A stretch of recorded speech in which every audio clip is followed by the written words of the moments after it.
the number of systematic software required to build a state-of-the-art AI agent is changing on a daily basis.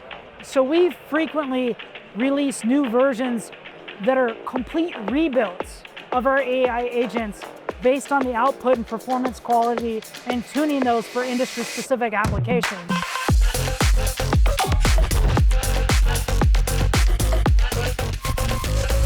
Welcome to GenAI Talks. What is the big challenge that you're solving in these verticals? What's the common thread, would you say? What's the biggest pain point that people have? Well, I think that the common thread is, the world operates 24/7. Everybody expects 100% uptime.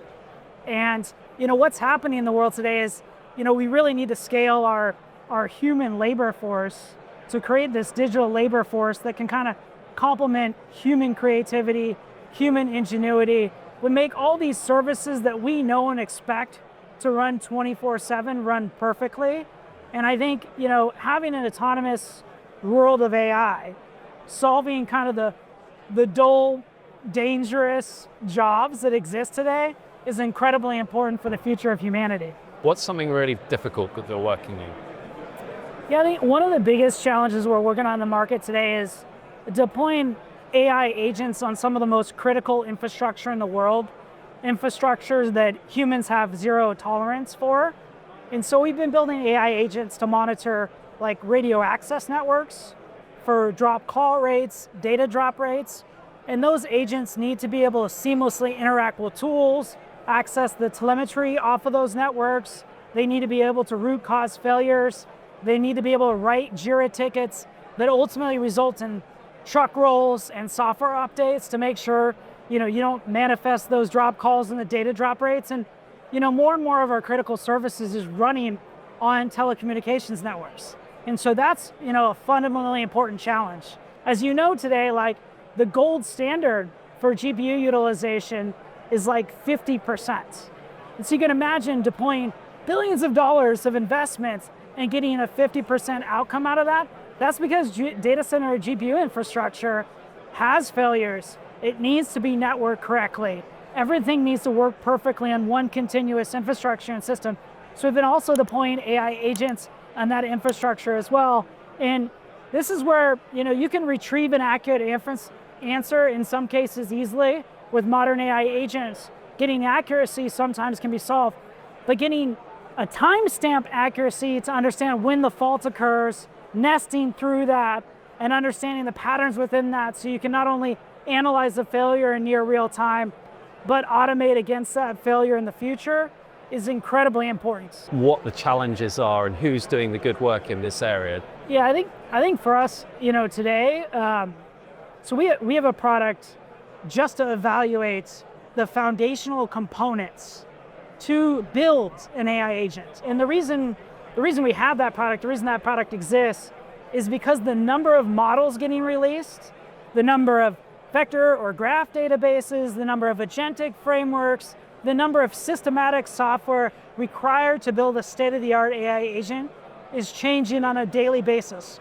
So we frequently release new versions that are complete rebuilds of our AI agents based on the output and performance quality and tuning those for industry-specific application. The tools for AI agents could be extensible beyond the digital world. So we've integrated our AI agents with humanoid robots, where the AI agent has the ability to integrate with state-of-the-art humanoid robots that run autonomously to solve problems. So like we have an AI agent for data center infrastructure monitoring that integrates with the humanoid robot that will visually inspect the server, notify the AI agent what occurred in the visual inspection, like a thermal analysis if the server's overheating, or if there's been a malicious actor that accessed that server without authentication. And that's like state of the art today, but eventually those humanoid robots will be able to rack and stack servers. And as data center infrastructure goes to some of the most remote, affordable places on the world for energy and land, humans don't necessarily want to work there. They want to be home to watch their children's sporting games.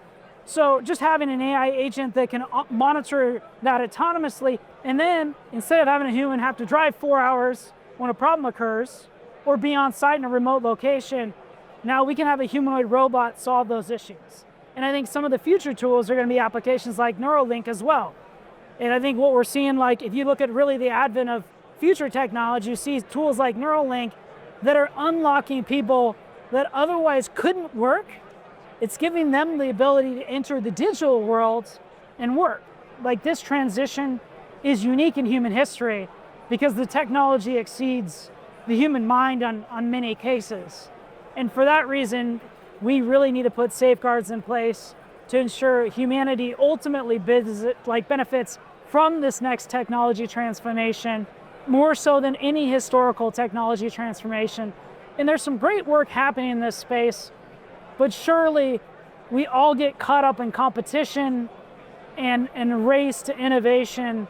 And so I think there's a great opportunity for governments, humans alike, to participate, have an opinion, analyze the technology, and provide direct feedback across all fronts to ensure this really meets the spirit of the opportunity for humanity. The integration of AI agents with humanoid robotics is something we're on the cusp of in the next 18 months that I think could really unlock an affordability level for humanity once we can put humanoid robots with AI agents in the home for hundreds of dollars.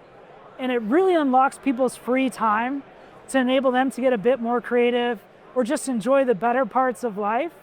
I think that's the point that we're almost on the cusp of net, and I think we'll nail that in the next 18 months or so. And so I think anybody that perceives a barrier, like you've got to be uniquely skilled, or be someone like myself that started out 21 years old in semiconductors and worked in semiconductors for 17 years.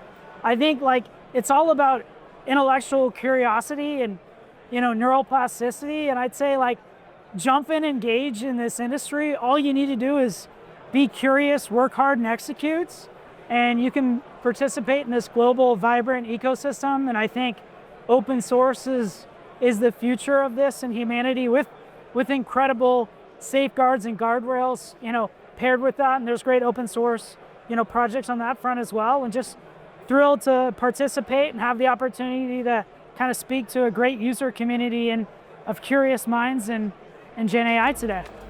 Big ideas, real tools, bold moves. That's what GenAI Talks is all about. Don't miss what's next. Subscribe and explore more in our GenAI community.